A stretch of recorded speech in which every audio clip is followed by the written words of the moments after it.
Kalau mahasiswa berkata bahwa menolak lupa itu adalah untuk kasus-kasus yang sengaja dihilangkan, saya katakan bahwa kita harus menolak lupa. Pemerintah harus menolak lupa. Artinya mereka harus menempatkan janji kemerdekaan itu di sanubari mereka dan rakyat harus diselamatkan.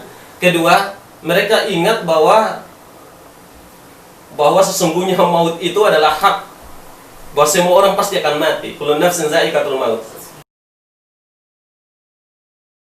Assalamualaikum warahmatullahi wabarakatuh. Salam sejahtera. Kembali lagi bersama saya.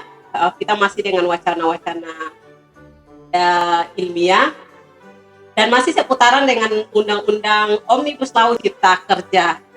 Pada kesempatan hari ini hadir bersama saya Sekretaris Umum HMI Cabang Jakarta Raya dan Jebolan Universitas Ibnu Khaldun Jakarta, Saudara Saad Pastey, sarjana hukum ya. Iya. Oke, apa kabar? Alhamdulillah. Sehat ya, hukum ya? Alhamdulillah. Terima kasih berkesempatan hadir untuk kita diskusi pada malam hari ini tentang polemik. Kalau kemarin saya sudah bicara, saya angkat tentang Cipta Kerja ini dalam kacamata Pancasila. Bagaimana Pancasila menyelesaikan tentang Undang-Undang Cipta Kerja ini, melihat Undang-Undang Cipta Kerja.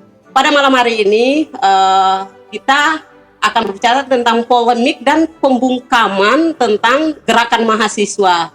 Nah, sebenarnya ada apa nih gitu? Sementara undang-undang menjamin tentang kebebasan menyampaikan pendapat.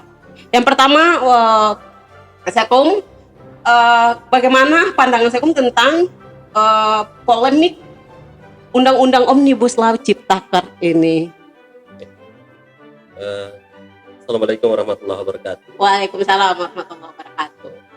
Nah, ini kalau kita melihat polemik Undang-Undang Cipta Kerja, maka hal yang paling penting yang perlu diingat adalah negara ini didirikan oleh para founding father adalah dengan misi yang besar. Pertama adalah melindungi segenap bangsa Indonesia dan seluruh tumpah darah Indonesia, memajukan kesejahteraan umum, mencerdaskan kehidupan bangsa sehingga ikut serta melaksanakan ketertiban dunia berdasarkan perdamaian abadi dan keadilan sosial. Lahirlah, sebelumnya kan masih bersifat ketika kita bawa ke dalam ranah sejarah, sebelum menjadi Indonesia dia masih bersifat Nusantara. Artinya 73 kekuasaan kesultanan yang ada di Indonesia atau yang ada di Nusantara. Dengan totalitas kerja perjuangan para founding father inilah mengkristal dalam semangat perjuangan para pahlawan, tercapailah kemerdekaan pada tanggal 17 Agustus 1945. Demikian pencapaian daripada undang-undang agar supaya menjamin kesejahteraan itu tercapai. Saya akan tekankan di sini bahwa kita perlu membedakan mana janji dan mana cita-cita. Kemerdekaan itu sebenarnya adalah janji dari setiap elemen bangsa, baik dari para founding father sampai generasi akhir. Karena ketika cita-cita, saya bercita-cita untuk kuliah di Amerika misalnya, ketika saya terhambat dalam ranah ekonomi, maka saya akan memperbarui cita-cita. Tetapi kemerdekaan adalah janji, dan janji itu yang harus dipenuhi. Janji kita apa? Yaitu melindungi segenap bangsa Indonesia dan seluruh tumpah darah Indonesia berdasarkan ketentuan-ketentuan yang lain. Ketika kita melihat polemik Undang-Undang Cipta Kerja ini muncul ke permukaan, sebenarnya ketika undang-undang ini dipandang oleh masyarakat adalah pro terhadap asing. Iya. Pro terhadap asing dan juga banyak merugikan pihak-pihak pekerja, terutama kaum buruh. Iya. Ketika merugikan, otomatisnya negara harus hadir sebagai pengayom untuk bagaimana memberikan kepastian terhadap seluruh masyarakat terhadap bagaimana nasib kehidupannya ke depan ketika Undang-Undang Cipta Kerja ini disahkan. Iya. Walaupun terjadi kontroversi di DPR juga, namun kita melihat dalam tata cara bersidang bahwa 50+1 itulah yang akan menentukan bagaimana sidang itu diambil kesepakatan.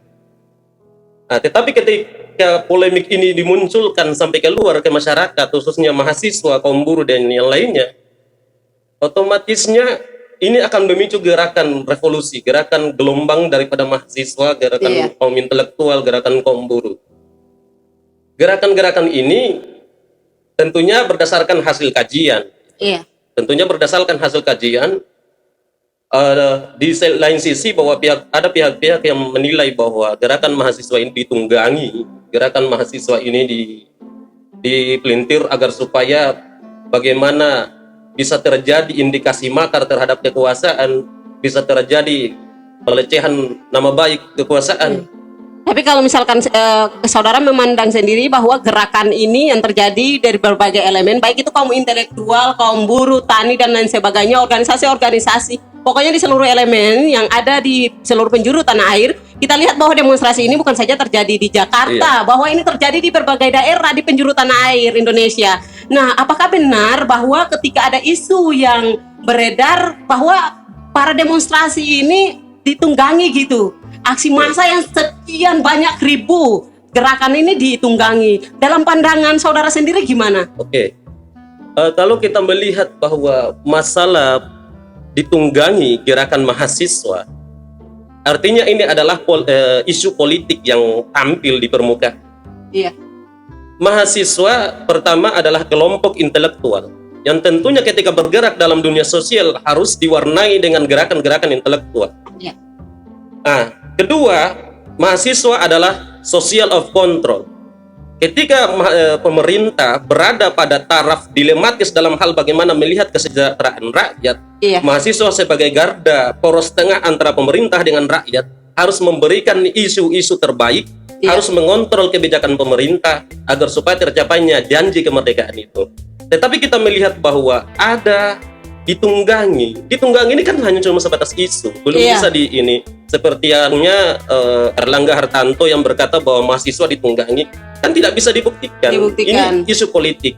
Kedua, isu ini tidak adil begitu loh, tidak adil bagi mahasiswa, karena berbicara tentang permainan tunggangan lah, rakyat sudah mengatakan bahwa pemerintah ini ditunggangi oleh asing dalam hal menciptakan undang-undang cipta kerja. Kenapa isu ini tidak diangkat? Kedua, ketika mahasiswa demonstran dituduh membawa bom molotov, dituduh membawa alat-alat senjata tajam, tetapi mereka tidak menampilkan di media bahwa ada polisi yang datang bawa senjata gas air mata. Kenapa tidak dibilang begitu? Karena hukum adalah substansinya adalah keadilan. Nah, ketika kita berbicara dalam keadilan berita, maka otomatisnya dua-duanya harus disampaikan. Dan bagi saya bahwa yang dipelintir bahwa gerakan mahasiswa ini ditunggangi oleh elemen-elemen tertentu atau pihak-pihak tertentu, bagi saya ini adalah isu yang memang sengaja untuk meredam gerakan-gerakan mahasiswa. Dan dilihat lagi bahwa mahasiswa sampai saat ini, sekali lagi kaum intelektual terus bergerak berdasarkan intelektualnya. Dan pesan bagi pemerintah bahwa ketika kaum intelektual sudah mulai berbicara, artinya negara dalam kondisi tidak aman-aman saja ya. Jadi gimana tuh, saudara? Kalau tadi sudah disampaikan bahwa sebenarnya kalau misalnya kita bicara tentang konsep keadilan di sini, berarti berita itu harus disampaikan. Ini gerakan mahasiswa seperti ini, pihak keamanan juga seperti ini, dari pemerintah seperti ini. Berarti ada transparansi di dalamnya ya. Nah, sementara kan isu sudah beredar, mungkin kita lihat bukan saja 1-2 yang menyampaikan bahwa ini ditunggangi, tapi dari beberapa yang menyampaikan itu. Nah, tapi tadi sudah disampaikan itu tidak ada ya, tidak kalau misalkan bilang di gerakan ini ditunggangi itu nggak mungkin ya, karena melihat sampai saat ini itu tidak ada karena belum ada kejelasan dari berita itu. Iya kan, tidak ada kejelasan. Jadi gimana kalau misalkan ini saudara, kalau kita lihat juga yang beredar di beberapa berita seperti tadi disampaikan bahwa seolah-olah ingin membungkam ya kan suara atau gerakan mahasiswa sendiri atau gerakan-gerakan organisasi yang sementara melakukan aksi demonstrasi. Nah, itu juga nampak di yang beredar di berita-berita bahwa Mendikbud itu, Menteri Pendidikan, menyurati bahwa mahasiswa tidak melakukan demonstrasi. Bagaimana pandangan saudara soal ini? Karena kalau kita lihat bahwa Undang-Undang Nomor 9 tahun 98 itu yaitu esensinya adalah kebebasan menyampaikan pendapat di depan umum pada konsepsi demokrasi. Nah, bagaimana pandangan saudara sendiri soal ini? Oke. Kalau kita berbicara tentang pembungkaman gerakan mahasiswa, tentunya melanggar kesepakatan hak asasi manusia. Iya. Kesepakatan hak asasi manusia ini juga mengkristal dalam hal konstitusi kita. Sebenarnya hak asasi manusia itu juga menjadi perdebatan di awal-awal kemerdekaan pada saat di BPU PKI. Supomo dan Bung Karno mempertegas bahwa Indonesia tidak diharuskan memasukkan ranah hak asasi manusia ke dalam konstitusinya. Menurut Supomo bahwa hak asasi manusia itu adalah produk-produk individualistik dan liberalistik dari Barat, sehingga dia tidak boleh masuk ke dalam konsep negara integralistik seperti Indonesia yang menjiwai nilai semangat gotong royong kata Bung Karno. Tetapi hal ini ditakutkan oleh Muhammad Yamin dan Bung Hatta. Ketakutan mereka ketika terjadi bahwa kata Bung Hatta ditakutkan negara ini menjadi negara kekuasaan, sehingga hal ini terjadi, ketakutan Bung Hatta itu terjadi saat ini bahwa negara sudah menjelma menjadi suatu organisasi kekuasaan, organisasi besar kekuasaan, sehingga apa yang dilakukan oleh rakyat itu semuanya salah. Tetapi ketika dilakukan oleh kekuasaan maka itu benar. Contohnya kita melihat ambil isu hoax. Isu hoax ketika keluar dari pemerintah maka itu benar. Tetapi ketika isu mengenai masalah kesenjangan, mengenai masalah keadilan hukum, mengenai masalah ketimpangan sosial, ketika keluar dari rakyat, ketika keluar dari kaum oposisi, maka itu disebut sebagai hoax. Tapi ketika keluar dari kekuasaan tidak. Maka di sini saya bilang tidak ada substansi keadilan dalam kita berbangsa dan bernegara. Berbicara tentang Nadiem Makarim dalam hal untuk membungkam gerakan mahasiswa dengan menyurati para rektor, para kampus-kampus untuk melarang mahasiswanya melakukan demonstrasi. Teraksi. Baik. Sebenarnya kalau kita berbicara pelintir sedikit, mahasiswa tidak usah dibungkam. Sudah bungkam sendiri dia. Sudah dibungkam sendiri. Pertama dibungkamnya adalah skenario COVID-19 agar supaya mahasiswa semua dirumahkan. Ya, ini salah satu skenario karena Nadiem adalah toko Gojek dan Grab, di mana adalah produk-produk dia harus dijual di online. Kedua, kalau kita berbicara mahasiswa dibungkam di ini, itu sudah menjelma ya. Ini kita berbicara kondisi realnya dulu. Sebenarnya kalau kita melihat bahwa kejadian di mahasiswa ya, jangankan dibungkam oleh pemerintah, tanpa dibungkam saja dia sudah bungkam sendiri. Tetapi kebijakan ketika Nadiem mengeluarkan surat kepada rektor untuk membungkam gerakan mahasiswa dan bahwa mahasiswa tidak boleh mendemo di Undang-Undang Cipta Kerja, artinya ada terjadi kesalahan dan pemerintah sedang takut dengan gerakan mahasiswa. Nadiem takut dengan gerakan mahasiswa saat ini. Yang menjadi peluang terbesar bagi mahasiswa adalah kenapa isu ini tidak ditanggapi oleh mahasiswa? Kenapa isu ini tidak ditanggapi oleh rektor-rektor semua? Yang punya pasukan adalah rektor. Polisi atau Polri punya pasukan kepolisian. Rektor punya pasukan mahasiswa. Kenapa harus takut sama menteri? Baik. Artinya kaum intelektual ini dikabiri dari segi kebungkaman ini adalah upaya untuk bagaimana melecehkan martabat demokrasi yang ada di Indonesia. Ketika martabat demokrasi sudah dipincangkan oleh kekuasaan, lantas rakyat mau berbicara tentang demokrasi seperti apa?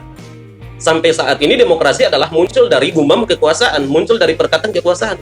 Kenapa mereka sendiri yang mematikan demokrasi tersebut? Akhirnya bahwa pembungkaman itu juga adalah bentuk ketakutan pemerintah terhadap gerakan mahasiswa.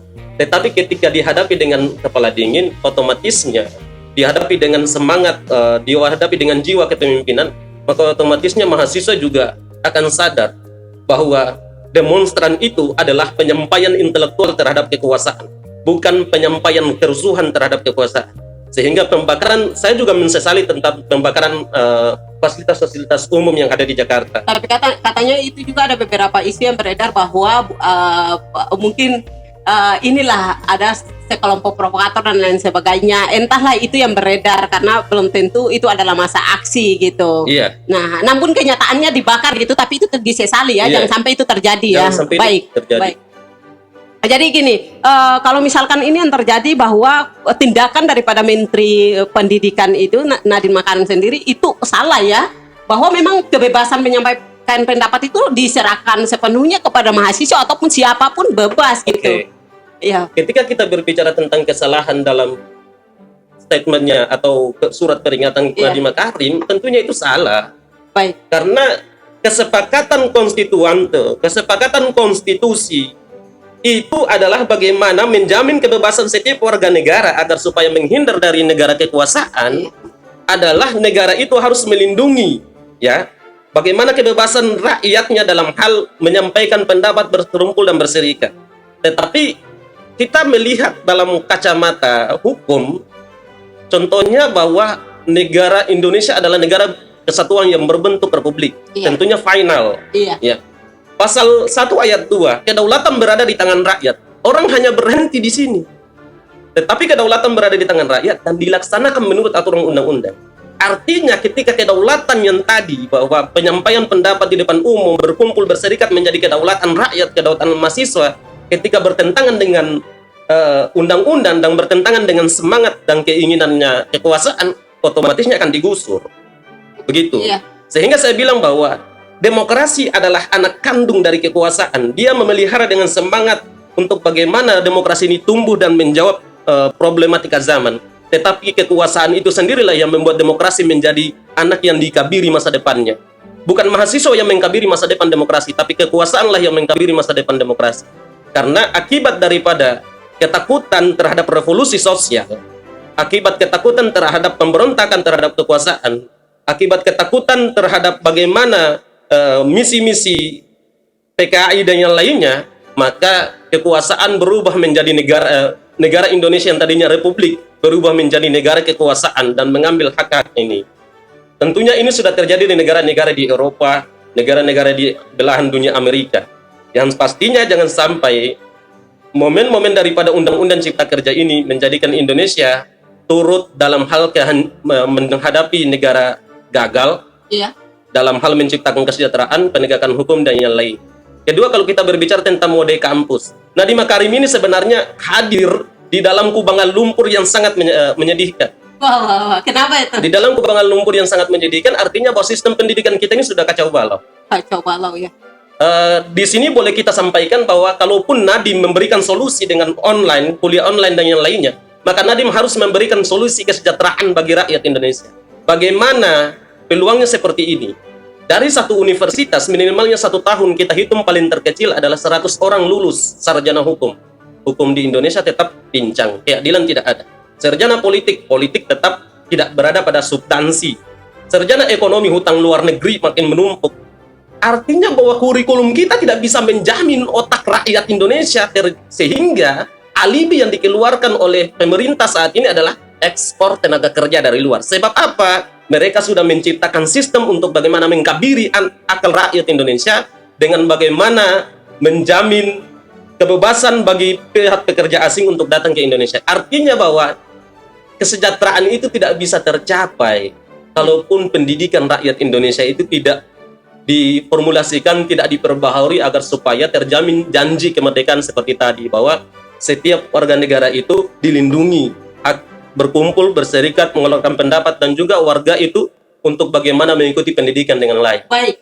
Jadi kalau misalkan seperti itu, karena memang faktanya yang tadi saya sampaikan bahwa di beberapa media itu ketika Mendikbud, Menteri Pendidikan ini sudah mengeluarkan surat edaran surat edaran bahwa tidak melarang mahasiswa untuk melakukan demonstrasi. Kalau sudah seperti ini, gimana sih pesan untuk mahasiswa? Adakah solusi gitu? Apakah harus mengikuti alur ini? Sementara bertolak belakang dengan yang tadi undang-undang, bukan saja dijamin oleh Undang-Undang Nomor 9 Tahun 98, tapi dijamin dalam Undang-Undang Dasar 45 pasal 28E ya, kalau nggak salah seperti itu. Jadi gimana tuh? Apakah memang harus mengikuti alur ini, ataukah memang suara mahasiswa tidak bisa dibungkam, gerakannya harus tetap berjalan demi kedaulatan rakyat Indonesia? Oke. Kalau solusinya, gerakan boleh saja, karena gerakan itu adalah keniscayaan dalam demokrasi. Baik. Tetapi intelektual tanpa strategi itu Iya. adalah berbicara tentang wacana yang buram. Iya. Karena saya melihat bahwa pemerintah berjalan dengan misi politiknya, tetapi para mahasiswa jangan ikut-ikut dalam hal terjerumus dalam misi politik kekuasaan dong. Baik. Kita juga harus punya strategi gerakan. Kita harus punya strategi peperangan. Kita harus menyiapkan narasi-narasi agar supaya solusi bagaimana bangsa ini bisa diselamatkan. Contohnya kita melihat gerakan-gerakan di beberapa bulan yang lalu, bahkan sebelum COVID, bahkan sampai kemarin, saya melihat bahwa gerakan mahasiswa itu bukan lagi minim, hilang konsep strategi gerakan mahasiswa. Kita mau menyamakan bahwa gerakan mahasiswa hari ini sama dengan gerakan revolusi 98, tidak bisa.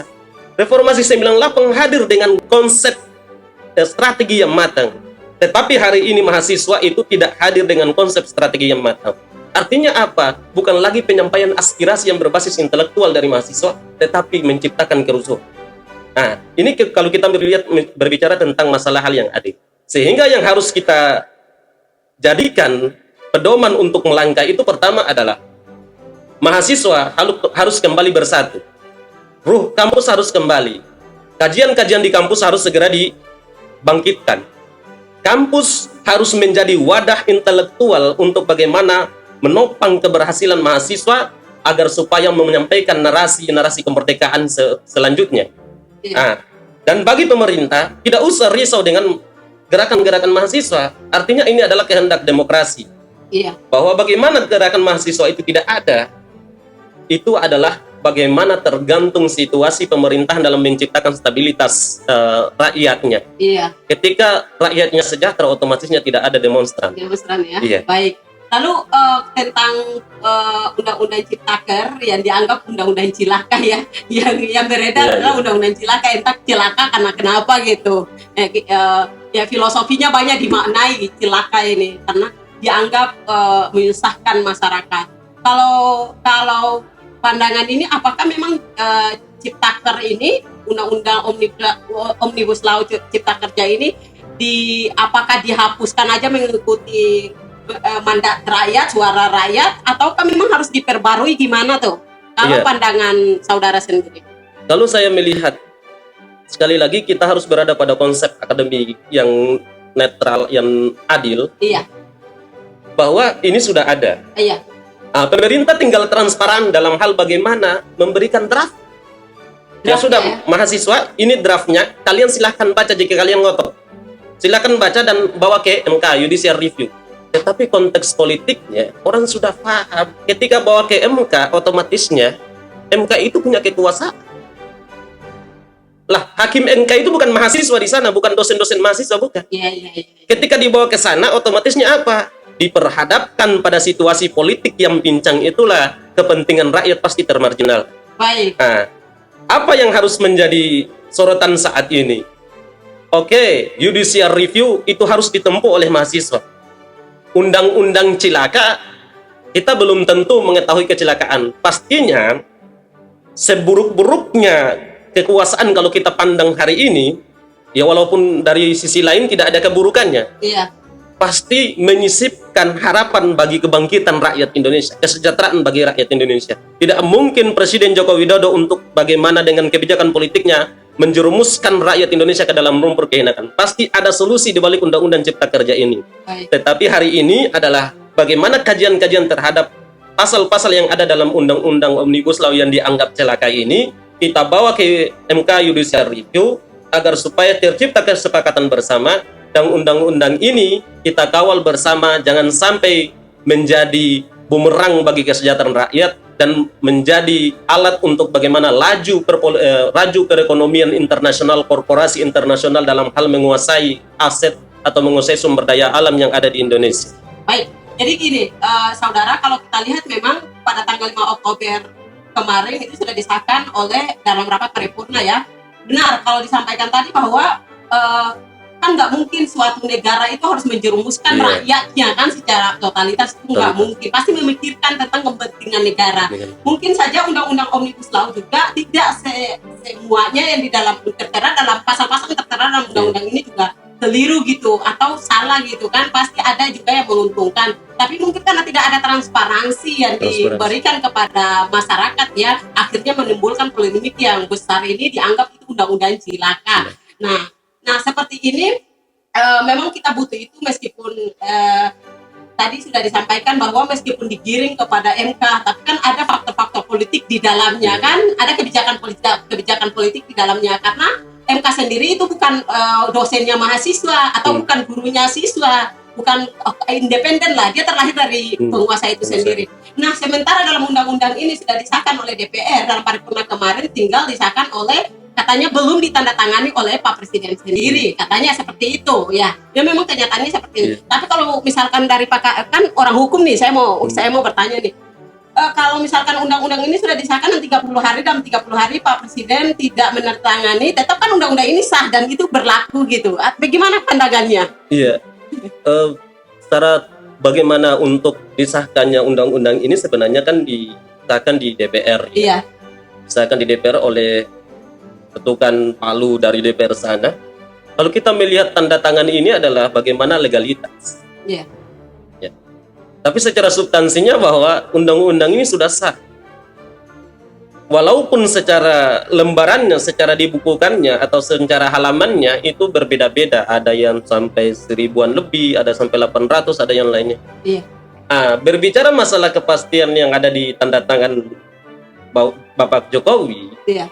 artinya bahwa Jokowi lah sendirilah yang menyuruh dipercepat pembahasan rancangan undang-undang Cipta Kerja pada saat itu, yang sekarang sudah menjadi undang-undang Cipta Kerja. Iya. Otomatisnya ketika dia belum menandatangani, apa sih misi yang diciptakan oleh presiden sebenarnya? Apa sih kemauan presiden sebenarnya? Kalaupun undang-undang itu sudah disahkan di DPR atas kemauan itu presiden sendiri, otomatisnya harus disahkan, harus ditandatangani. Kalau mengenai masalah ditandatangani atau tidak, itu sudah berada pada ranah presiden. Iya. Tetapi kita berbicara tentang hak undang-undang Cipta Kerja ini bukan masalah tanda tangan presiden itu.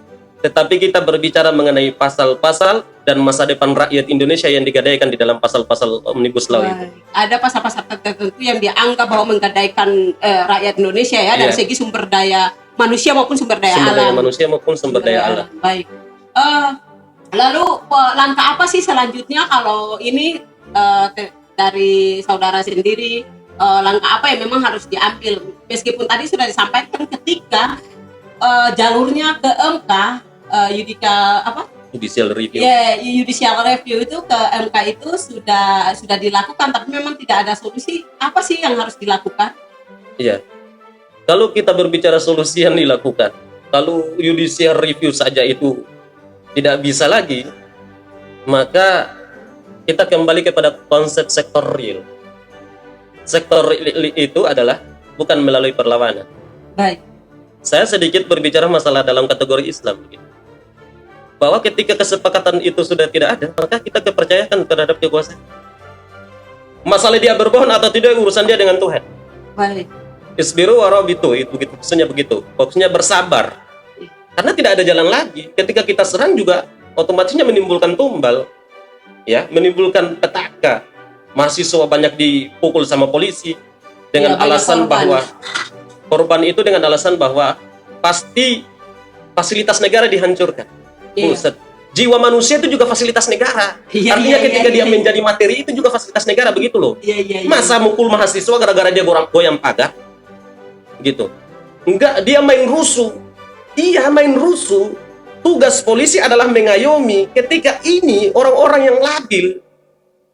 Kalian ini, abang-abang ini harusnya mengayomi. Dipukul mundur, oke. Tapi ketika mereka sudah bubar, ya sudah. Tetapi ini malah dicari di lorong-lorong untuk dipukuli. Ini artinya adalah sudah pelanggaran HAM. Kedua, bahwa polisi sudah tidak lagi menjadi pengayom rakyat, tapi sudah berubah menjadi preman atau sudah berubah menjadi serigala yang beringas untuk mencari mangsa, begitu. Nah, di sisi lain, kita melihat bahwa kelompok-kelompok mahasiswa seperti kelompok Cipayung.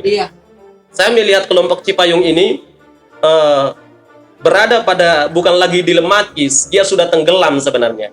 Kalau kita melihat ada satu kata yang disampaikan itu cocok untuk Cipayung, itu dari HMI, GMNI, PMKRI dan yang lainnya. Penderitaan rakyat Indonesia itu sudah diwakilkan oleh bungkamnya Cipayung saat ini. Mereka diam saat ini adalah bagaimana masa depan rakyat itu mereka sendirilah yang berada pada ujung untuk menghancurkan nasib rakyat. Tapi bukannya kemarin itu ada Persatuan Cipayung untuk menyuarakan ini. Ini kan kita bicara tentang Undang-Undang Cipta Kerja. Jadi ada gerakan dari Cipayung itu, Cipayung Plus itu untuk menyuarakan Cipta Kerja gitu. Iya. Gini loh. Cipayung itu organisasi besar. Iya. Kumpulan organisasi-organisasi besar. Yang hadir di situ itu saya hanya melihat memang ada mobil soundnya. Karena saya juga ada di situ. Tetapi tidak ada masanya. Oke. Artinya bahwa ada tindakan-tindakan yang dilakukan oleh para ketua-ketua umum organisasi ini. Nah, kalau mereka itu mahasiswa dan orang-orang intelektual, artinya sudah menyediakan draft dong. Tampil sekarang bicara masa depan rakyat yang saat ini digadaikan, yang saat ini resah, yang saat ini bagaimana ketika dipandang oleh masyarakat sudah diambang kehancuran. Hadir HMI, PMI, Muhammadiyah, dan yang lainnya hadir untuk bagaimana dengan semangat kepemudaannya, semangat kemahasiswaannya, dengan gagasan intelektualnya, bagaimana berbicara terhadap presiden, memberikan solusi terhadap presiden. Rakyat, apapun solusinya, rakyat harus diselamatkan. Generasi ini harus diselamatkan. Tetapi saat ini ya bungkam-bungkam saja. Iya. Tapi yang banyak-banyak yang mahasiswa, gerakan mahasiswa itu dari mana? Ya itu dari kampus, perwakilan kampus mereka. Ya. Kampus datang, mungkin ada yang fanatis terhadap HMI, dia pakai alma mater kampusnya, dia pakai atribut HMI-nya, ada PMI, dia pakai itu juga. Itu karena kader, dia yang pakai militan itu, ya. yang militan. Ya, Tetapi kalau kita berbicara tentang wujud daripada lembaga itu sendiri, itu hanya hadir, ya. Kalau kita berbicara tentang HMI misalnya, organisasi besar punya massa di seluruh Indonesia, ya minimalnya datang di DPR. Kalau tidak sejabodetabek Banteng lah, ada datang di DPR, datang di ini. Ini tunggu malah anak-anak STM lebih militan dan lebih intelektual daripada HMI itu sendiri. Oh, gitu. Sehingga ketika kita melihat wacana kemahasiswaan dengan gerakannya tanpa strategi, HMI sebagai gerakan mahasiswa modern harusnya hadir, tampil untuk memberikan strategi gerakan mahasiswa. Inilah solusinya. Kalau tidak bisa dengan melalui gerakan, kita melalui judicial review. Kalau tidak bisa, maka kita melakukan upaya-upaya yang lain. Entah upaya itu yang harus dilakukan seperti apa. Jadi nanti kita akan lihat muncul selanjutnya. sepertinya kalau menurut saudara sendiri, kayaknya gerakan-gerakan ini khususnya kalau kan saudara sendiri mewakili hadir di sini juga memang kapasitasnya sebagai sekretaris umum cabang. Jadi kelihatannya cabang-cabang yang turunnya. Meskipun ada instruksi, kalau saya lihat itu kemarin memang ada instruksi dari pengurus besar menginstruksikan kepada seluruh cabang-cabang yang ada di Indonesia untuk mengawal agenda ini, mengawal undang-undang Ciptaker ini. Dan kebanyakan juga kalau kita lihat di lapangan juga kan banyak bendera-bendera organisasi-organisasi yang turun itu gimana? Iya, karena saya di lokasi juga ketika pantau itu bukan pure turun karena organisasinya. Tetapi ini kampus itu karena ada organisasi ini di situ, dia datang, kadernya datang dengan memakai alma maternya dengan contohnya seperti Universitas Ibnu Khaldun. Iya, ada Universitas Ibnu Khaldun itu ada juga mahasiswa yang pakai begitu. Pakai almetnya dan juga bawa peci HMI dan gordonnya. Artinya ini karena semangat dia sebagai kader HMI dan dia sebagai mahasiswa Universitas Ibnu Khaldun. Baik. Tetapi pure gerakan ini yang dihasilkan oleh HMI itu tidak ada. Mereka gabung dengan Cipayung, dipukul mundur kabur. Kenapa? Karena tidak ada massa. Coba ketika mereka punya massa, ketika gerakan itu sudah tidak bisa, maka mereka mengajukan judicial review. Sampai saat ini saya belum mendengar di media atau di mana bahwa Cipayung akan melakukan judicial review di MK. Artinya bahwa kebungkaman mereka ini membuktikan bahwa bisa saja yang di gerakan mahasiswa itu adalah organisasi Cipayung. Ini masih bersifat praduga belum ini. Bisa saja mereka itu adalah organisasi Cipayung. Tapi kalau misalkan masa pada umumnya itu nggak ada yang kemarin turun ke jalan untuk menyuarakan itu nggak ada ya? Enggak. Itu hanya isu saja yang dimainkan oleh kekuasaan biasa lah untuk isu-isu politik. Baik. Tetapi hari ini kebungkaman mereka ini, kebungkaman organisasi yang didirikan untuk dengan semangat perjuangan itu, bungkam mereka menandakan bahwa bisa saja dengan memakai asas praduga bahwa tudingan bahwa itu adalah mungkin organisasi Cipayung yang ditangani oleh kekuasaan. Baik. Karena sampai saya melihat saat ini mereka diam-diam saja. Sebagai dari HMI sendiri saya melihat bahwa HMI kalau berbicara tentang negara, dia punya sejarah yang begitu panjang terhadap bangsa ini, mengawal perjuangan bangsa ini. Tapi sampai saat ini ketika HMI itu mundur, digantikan perannya oleh anak-anak STM. Guna apa kita melakukan perkaderan? Guna apa kita melakukan kajian-kajian di kampus? Tetapi kajian strategi gerakan mahasiswa dan intelektual itu sudah tidak ada lagi dalam wacana HMI itu sendiri. Baik. Jadi memang gimana nih solusinya biar pengawalan ini terus diadakan sampai ke MK untuk organisasi-organisasi khususnya Cipayung ya. Biar memang tidak terkesan bahwa kita itu dibungkam, meskipun memang kelihatannya dengan tindakan pemerintah penguasa seperti ini ya, misalkan dari Menteri Pendidikan menyurati kampus-kampus, ini salah satu bentuk untuk proses membungkam mahasiswa itu sendiri, karena kita lihat bahwa masa yang paling banyak kelihatannya ya dari kampus-kampus Dari ya. kampus. Makanya memang jalur kampusnya yang harus diatasi duluan. Gimana? Apakah ada pesan untuk organisasi-organisasi ini, organisasi Cipayung ya, agar bagaimana terus bersatu untuk mengawal Undang-Undang Ciptaker ini sampai ke MK? Karena Iya. seperti tadi disampaikan bahwa sampai sekarang belum ada pengawalan ke MK gitu, gugatan ke MK. Iya. Baik. Untuk organisasi Cipayung sendiri, atau lebih khususnya kepada pengurus besar HMI, saya memberikan solusi bahwa siapkan kader-kader terbaiknya untuk bagaimana kita mengkaji tentang Undang-Undang Cipta Kerja yang dikatakan celaka oleh seluruh komponen masyarakat. Mari kita berikan solusi terhadap pemerintah dan rakyat sebagai generasi pembaharu, sebagai generasi bagaimana memberikan solusi terhadap rakyat itu adalah solusi di mana HMI didirikan sebagai agenda keumatan dan agenda kebangsaan. Artinya posisi HMI dipertanyakan saat ini, posisi Cipayung dipertanyakan saat ini, posisi Muhammadiyah dipertanyakan saat ini, dan posisi seluruh mahasiswa berdasarkan intelektual mereka dipertanyakan saat ini. Sehingga bersatu kembali, gunakan intelektual kita, kembali kepada ruh semangat perjuangan kita, sehingga masa depan rakyat yang sengaja kita kaji di kampus, kita aplikasikan kehidupan masyarakat, dan kita kawal hari ini sampai ke MK. Jika kekuasaan punya politik untuk bagaimana menjerat seluruh elemen pemerintah, maka kita punya suara rakyat, kita punya intelektual, yang pastinya ketika kita menjalankan dengan niat ikhlas dan tulus kepada pengabdian terhadap negara dan bangsa, agar supaya bangsa ini terselamatkan daripada cengkeraman neokolonialisme, maka yang saya pastikan bahwa bukan pasti dengan ini, insya Allah ketika kita mengajukan judicial review ada jalan keluarnya. Tetapi kalau kita bungkam hari ini, bungkam itu bukan menjadi solusi, tetapi bungkam itulah adalah kegelapan yang akan menutupi mata hati seluruh orang-orang yang mengaku dirinya benar. Hari ini kita berada pada jalur kebenaran, maka kita mengajukan judicial review. Pemerintah sudah memberikan keputusannya, kita tinggal memberikan apa yang menjadi kajian kita kepada pemerintah. Inilah solusi agar supaya terbentuknya perkumpulan dan organisasi itu tidak hanya sebatas umbul-umbul dalam negara, tetapi juga memberikan peran penting dalam bagaimana memberikan kesejahteraan dan membantu negara untuk mewujudkan keadilan sosial bagi seluruh rakyat Indonesia. Baik, dan juga ketika untuk mewujudkan keadilan sosial bagi seluruh rakyat Indonesia memang mengharuskan ada sebuah persatuan besar ya untuk Ya, mengawal ya agenda-agenda keumatan gitu. Dan pesan buat pemerintah terkait dengan Undang-Undang Ciptaker ini gimana?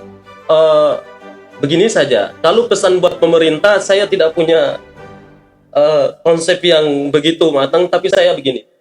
Kalau mahasiswa berkata bahwa menolak lupa itu adalah untuk kasus-kasus yang sengaja dihilangkan, saya katakan bahwa kita harus menolak lupa. Pemerintah harus menolak lupa. Artinya mereka harus menempatkan janji kemerdekaan itu di sanubari mereka dan rakyat harus diselamatkan. Kedua, mereka ingat bahwa sesungguhnya maut itu adalah hak. Bahwa semua orang pasti akan mati. Kullu nafsin za'iqatul maut. Bahwa semua orang pasti akan mati. Dan setiap pemimpin akan dimintai pertanggungjawaban. Sebelum menghadap dengan jiwa yang hina, maka sempurnakan taubatmu. Mari selamatkan rakyat itu menjadi amal untuk bagaimana kita menghadap Tuhan. Itulah hanya solusinya. Tetapi kalau tidak bisa, maka azab Allah itu lebih pedih bagi pemimpin yang saleh. Gitu saja. Seperti itu ya. Iya. Jadi memang maut itu milik semua makhluk. umat ya. Kullu nafsin za'iqatul maut. Jadi setiap yang bernyawa itu pasti akan mati juga. Makanya jangan terlalu menzolimi rakyat ya. Iya. Jadi hak rakyat itu kalau boleh diberikan ini kesejahteraan untuk rakyat Indonesia, apalagi kita itu kaya. Iya. Ya, kaya secara sumber daya alam. Sumber daya manusia kalau dilihat juga kita memang tidak miskin-miskin amat sih, banyak orang cerdas di bangsa ini. Bagaimana menurut Ketum untuk menutupi ini? Saya melihat ada satu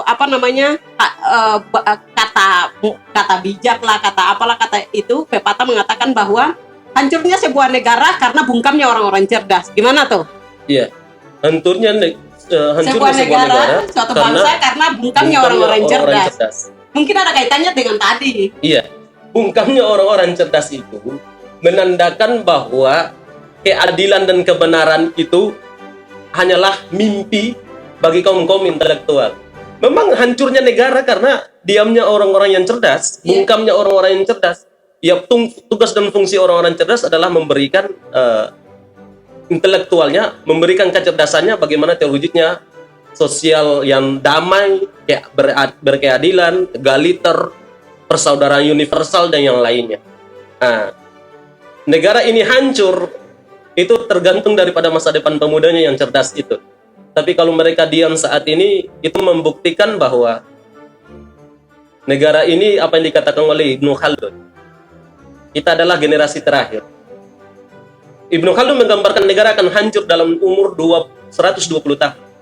Melalui 3 generasi, berarti dihitung 40 tahun per satu generasi. Maka kita berada pada 3 generasi tersebut. Artinya bahwa ketika diamnya orang-orang yang benar, tanda hancurnya bangsa, maka bisa dikatakan 2045 ini kita tidak akan mencapai Indonesia emas. Karena generasi kita dikabiri secara pendidikan, dikabiri secara hak, dikabiri secara politik semuanya. Dan generasi-generasi emas ini dimasuki paham-paham materialistik dan liberalistik guna untuk bagaimana mencegah laju perkembangan kemerdekaan Indonesia sampai kepada puncaknya. Baik, terima kasih Teguh atas diskusi malam hari ini. Pikiran-pikirannya sangat cerdas ya. Jadi intinya bahwa mari kita menciptakan keadilan sosial bagi seluruh rakyat Indonesia yang tertera dalam sila kelima Pancasila ya. Melahirkan keadilan sosial bagi seluruh rakyat Indonesia. Jadi harus adil. Adil itu baik dari pemerintah maupun dari rakyat ya. Semuanya harus adil gitu. Kita harus berbondong-bondong sama-sama, memang harus bertenang pikiran dan hati, kita sama-sama saling mengikhlaskan untuk membuat kebaikan ya, seperti itu dan juga gotong royong itu perlu kerjasama. Baik, dalam segala hal memang kita harus membutuhkan kerjasama. Ibaratkan satu lidi nggak mungkin akan menyapu semua kotoran yang ada di lantai, kecuali akan dibantu oleh lidi yang lain. Makanya memang seluruh elemen bangsa ini harus bersatu untuk mewujudkan keadilan sosial, kesejahteraan bangsa Indonesia. Terima kasih Sekum Jakarta Raya ya, sekali lagi luar biasa, ini jebolan Universitas Ibnu Khaldun Jakarta. Nah, insya Allah kita akan diskusi di lain kesempatan dengan tema-tema besar. Saya menanti pikiran-pikiran Sekum juga, mungkin terkait dengan demokrasi ataupun politik, dinamika politik saat ini bangsa, saat ini pendidikan saat ini yang memang kita diperhadapkan dengan dengan COVID. Dan kan jadi kita memang benar-benar harus berdiskusi soal itu, mencari solusi. Insya Allah saya menunggu pikiran-pikiran Sekum. Terima kasih atas kehadirannya, atas ilmunya, atas pemikiran-pemikiran yang berliannya. Semoga bermanfaat untuk kita semua. Assalamualaikum warahmatullahi wabarakatuh.